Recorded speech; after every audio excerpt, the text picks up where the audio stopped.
Clearing up the confusion over cell phones and cancer. That's the topic of this tvkim.com video essay.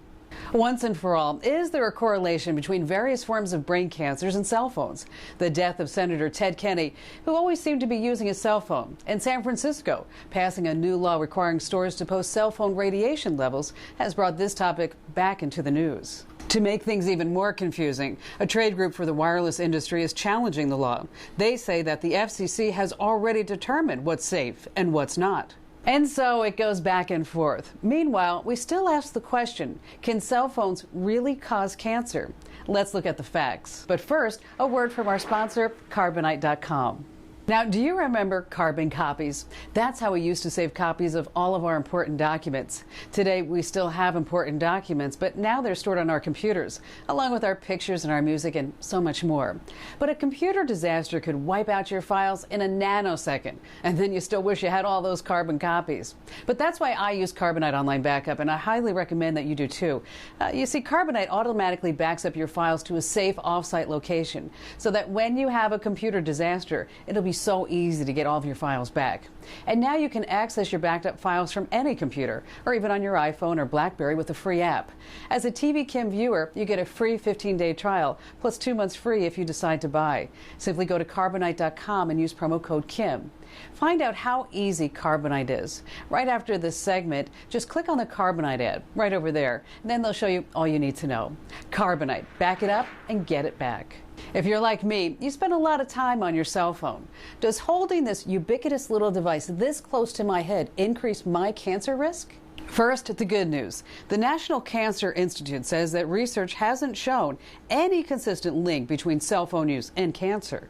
Now, the bad news. While there is no clear link, there is circumstantial evidence to suggest that if you spend a long time on your cell phone, you may be at a slightly greater risk for cancer.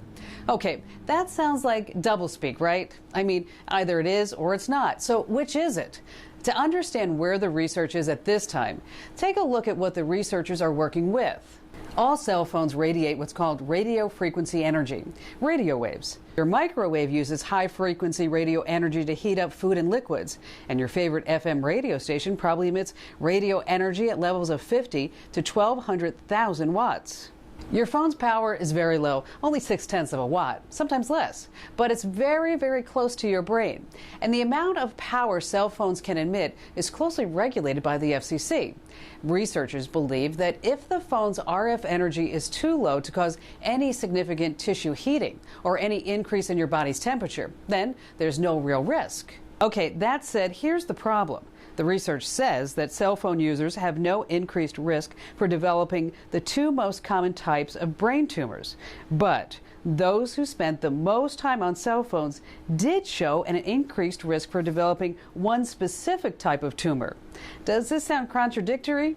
Of course it does. For now, my conclusion is, well, that the jury's still out. You can get more information on this study online at cancer.gov.